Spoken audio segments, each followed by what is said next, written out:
सभी भक्तों को जय श्री राम। मैं रोहित शास्त्री, सिद्धपीठ दंडी स्वामी मंदिर, सिविल लाइन, लुधियाना, पंजाब से। आइए आज हम जानते हैं बट सावित्री पूजन विधि और बट सावित्री व्रत कथा। क्या इसकी पूजन विधि है और क्या महिमा है, किस प्रकार से इसका पूजन किया जाता है, कैसे कथा इसका हम श्रवण करते हैं, क्या विधान है, इन सब का संपूर्ण जानकारी आज हम प्राप्त करेंगे।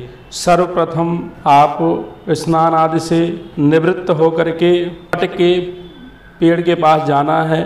उससे पहले आपको जो पूजन का सामान लेना है, क्या लेना है? सिंदूर, चावल, सफ़ेद वस्त्र, लाल वस्त्र, फूल, बिल्वपत्र, फूलों की माला, गंध, धूप, दीप, तांबूल, अनेक प्रकार की नैवेद्य आदि का सारा सामान लेकर के एक थाली में बट वृक्ष के पास आप जाइए और वहाँ पे आसन लगा करके बैठ जाइए। यथा विधि से आवाहित पंच देवताओं की पूजा, विष्णु की पूजा कर 3 कुसा और तेल जल लेकर के पहले मन में प्रार्थना करना है कि मैं इस व्रत को किस निमित्त रख रही हूँ। एक संकल्प लेना है आपको।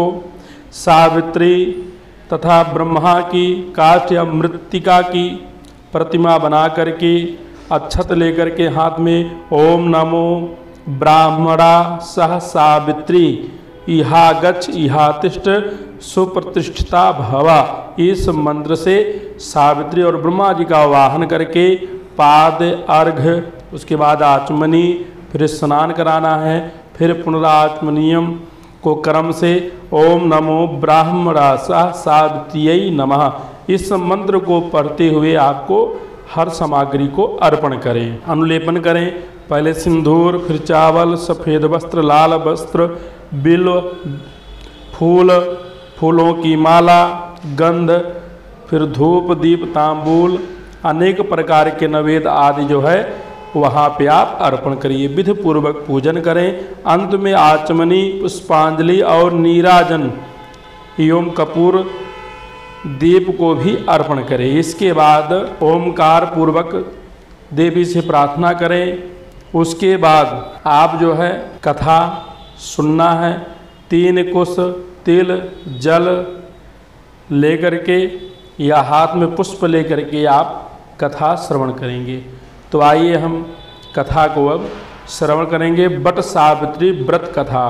मद्र देश में अश्वपति नाम के परम ज्ञानी राजा थे। धन वैभव से पूर्ण होने पर भी वह संतान के अभाव में बड़े दुखी रहते थे। राजा ने पंडितों की सलाह से पुत्र प्राप्ति के लिए सावित्री की आराधना की। सावित्री ने प्रसन्न होकर राजा रानी को दर्शन देकर आशीर्वाद दिया और कहा कि तुम्हारे भाग में पुत्र तो नहीं है, पर मैं स्वयं कन्या रूप में तुम्हारे यहाँ जन्म लूँगी। इतना कहकर सावित्री देवी अंतर ध्यान हो गई। कुछ समय बाद रानी के गर्भ से साक्षात सावित्री का जन्म हुआ। राजा रानी ने उनका नाम भी सावित्री ही रखा। सावित्री सर्वगुण संपन्न थी। वह चंद्रमा की कला के समान नित्य प्रति बढ़ने लगी। जब वह विवाह के योग हुई तब माता पिता ने उससे कहा कि अब तुम अपने योग मन चाहा वर खोज लो। राजा ने उसे एक बूढ़े मंत्री के साथ वर खोजने के लिए भेज दिया।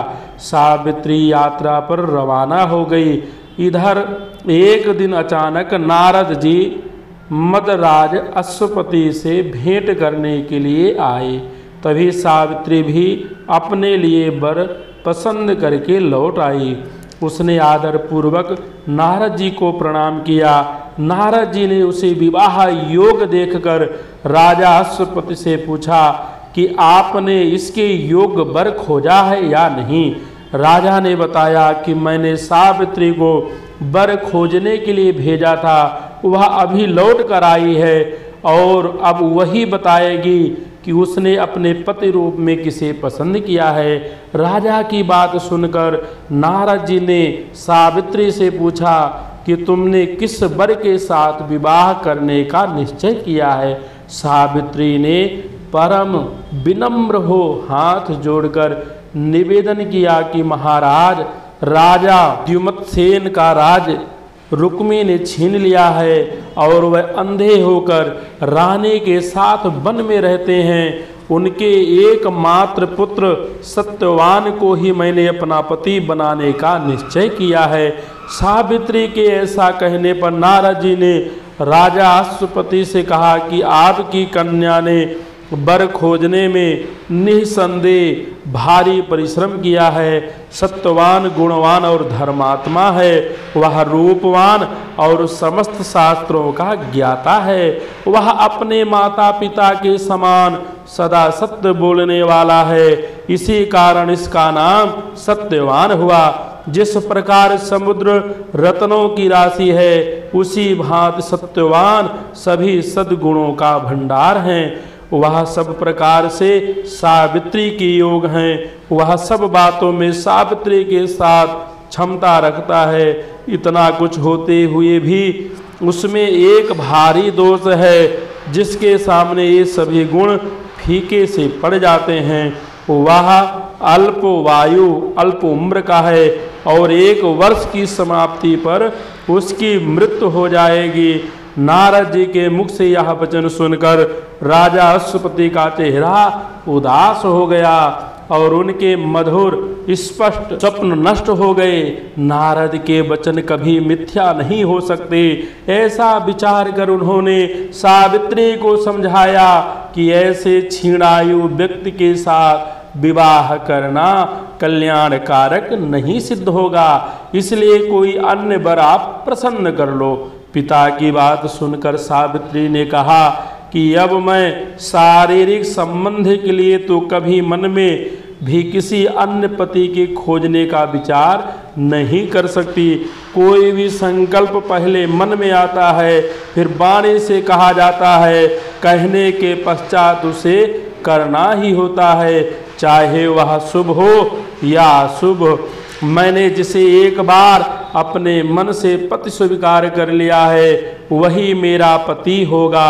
अब मैं किसी दूसरे का वरण किस प्रकार कर सकती हूँ?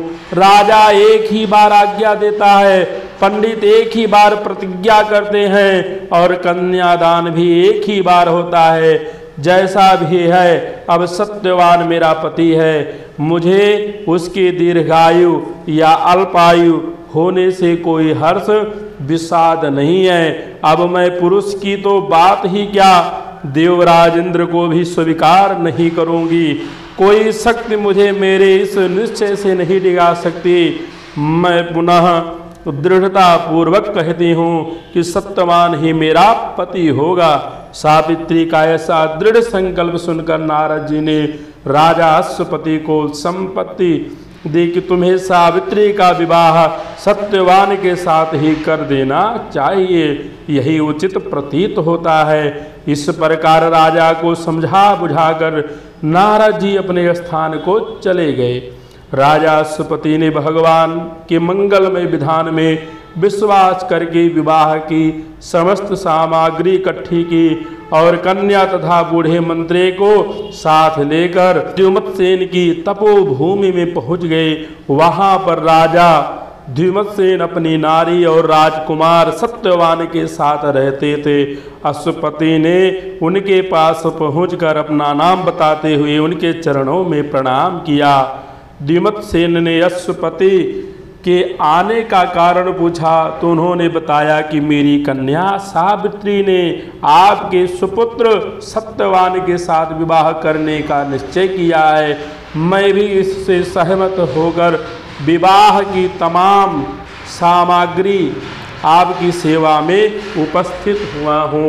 राजा की बात सुनकर द्युमत्सेन उदास हो गए और उन्होंने कहा कि अब आप में और मुझ में कैसी समता, आप राजासीन राजा हैं और मैं राजभ्रष्ट रंग, इस पर भी हम दोनों अंधे हैं, निर्धन हैं और वन में रहते हैं। आपकी कन्या ने वन के भारी कष्टों को न जानकर ही ऐसा विचार कर लिया है। महाराजा अश्वपति ने कहा कि सावित्री ने इन सब बातों पर भली प्रकार विचार कर लिया है। वह कहती है कि जहाँ मेरे सास ससुर और पतिदेव निवास करते हैं वही मेरे लिए बैकुंठ है। सावित्री के ऐसे दृढ़ निश्चय को सुनकर द्युमत्सेन ने विवाह की स्वीकृति दे दी। शास्त्र सम्मत रीत से सावित्री का विवाह सत्यवान के साथ करके राजा सुपति तो अपनी राजधानी को लौट गए और उधर सावित्री मन चाहे पति सत्यवान को पाकर सुखपूर्वक वन में रहने लगी। नारद जी के वचन हर समय सावित्री के कानों में गूंजते रहते थे। वह एक दिन गिन रही थी। उसने जब पति की मृत्यु का दिन निकट आया जाना 3 दिन पहले से ही उसने उपवास आरंभ कर दिया। तीसरे दिन अपने पितरों का पूजन किया। वही दिन नारद जी ने सत्यवान की मृत्यु का बताया था। रोज की भांति उस दिन भी सत्यवान अपने समय पर कुल्हाड़ी और टोकरी लेकर लकड़ी काटने के लिए वन में जाने लगे तो सावित्री ने स्वयं भी उसके साथ चलने का आग्रह किया। सत्यवान ने उस माता पिता की सेवा के लिए वहीं ठहरने की सम्मति दी। तब सावित्री अपने सास ससुर से सत्यवान के साथ वन में जाने की आज्ञा ले आई और उसके साथ वन को चलने की तैयारी की। सत्यवान ने वन में पहुंचकर फल फूल तोड़े और बाद में लकड़ी काटने के लिए एक वृक्ष पर चढ़ गए। वृक्ष के ऊपर ही सत्यवान के सिर में भारी पीड़ा होने लगी। वह वृक्ष से नीचे उतर आया और सावित्री की जंघा पर अपना सिर रखकर लेट गया। कुछ देर बाद सावित्री ने अनेक दूतों के साथ यमराज को हाथ में पास लिए हुए देखा। पहले तो यमराज ने सावित्री को दैवी विधान कहकर सुनाया और फिर वह सत्यवान के अंगुष्ठ मात्र जीव को लेकर दक्षिण दिशा की ओर चले गए। सावित्री भी यमराज के पीछे पीछे चलने लगी।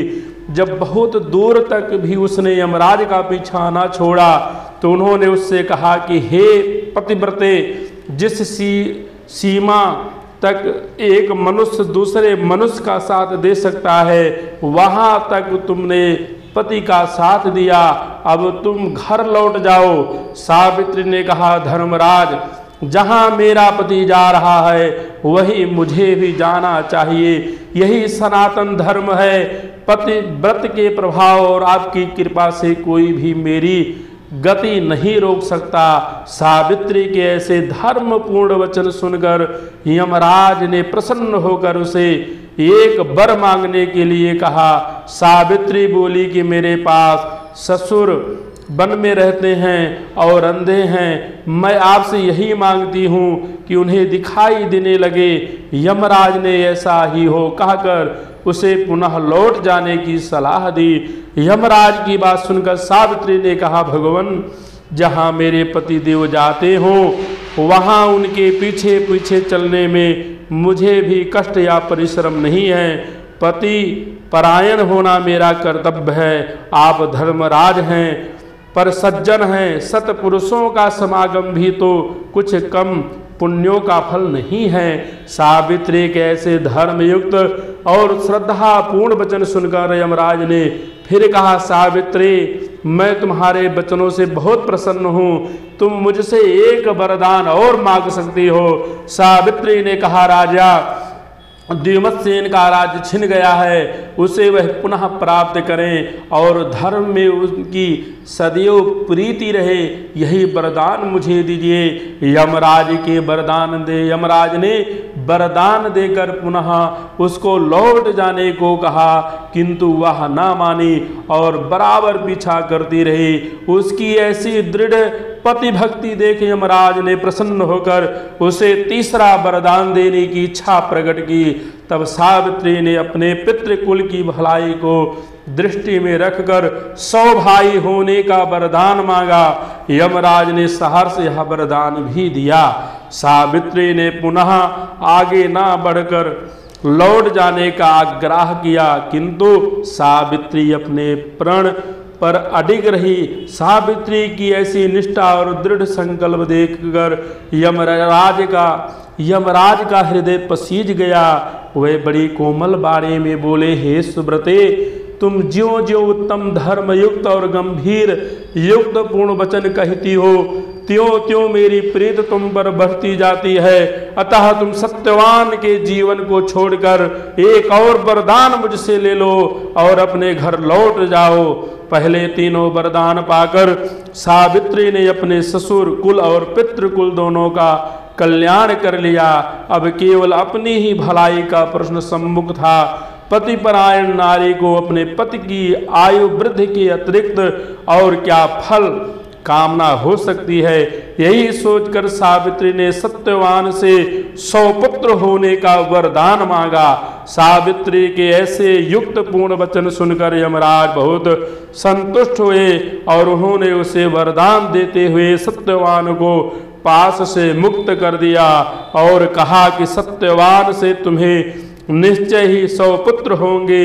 सावित्री को मनोवांछित वरदान देकर यमराज वहीं अंतर ध्यान हो गए और वह लौटकर बट वृक्ष के नीचे आई। बट वृक्ष के नीचे सत्यवान का मृत शरीर पड़ा हुआ था, उसमें जीवन का संचार हो गया और वह उठकर बैठ गई। सावित्री ने सत्यवान से सारा वृतांत कह सुनाया और फिर वह दोनों खुशी खुशी आश्रम की ओर चले। सत्यवान के माता पिता को दृष्टि प्राप्त हो गई थी और वह अपने आज्ञाकारी पुत्र और सेवा परायण पुत्र वधू को न देख कर अत्यंत दुखी हो रहे थे। तभी सावित्री और सत्यवान वहां पर पहुंच गए। सारे देश में सावित्री के अनुपम पतिव्रत का समाचार फैल गया। प्रजाजनों में महाराज धीमसेन को ले जाकर आदर पूर्वक राज सिंहासन पर बैठाया। सावित्री के पिताश्वपति को भी 100 पुत्र प्राप्त हुए और सावित्री सत्यवान ने भी 100 पुत्र प्राप्त करके दीर्घ आयु तक राज भोगा और अंत में वैकुंठ सिधारे। बोलो शंकर भगवान की जय, बोलो लक्ष्मी नारायण भगवान की जय। प्रत्येक सौभाग्यवती स्त्री के लिए यह व्रत करना आवश्यक है। इस व्रत से पति की दीर्घायु की प्राप्ति होती है, पुत्र की प्राप्ति होती है, घर में सुख शांति होती है। सर्वे भवन्तु सुखिनः, सर्वे सन्तु निरामया, सर्वे भद्राणि पश्यन्तु, माँ का चिक दुख वाग भवेत्। सभी सुखी रहें। जो भी भक्त हमारे चैनल को सब्सक्राइब नहीं किए हैं, हमारे चैनल को सब्सक्राइब करें, लाइक करें, शेयर करें, ताकि समय रहते ही संपूर्ण व्रत त्योहार की जानकारी आप सबको प्राप्त हो। आप सबका दिन शुभ हो। जय श्री राम।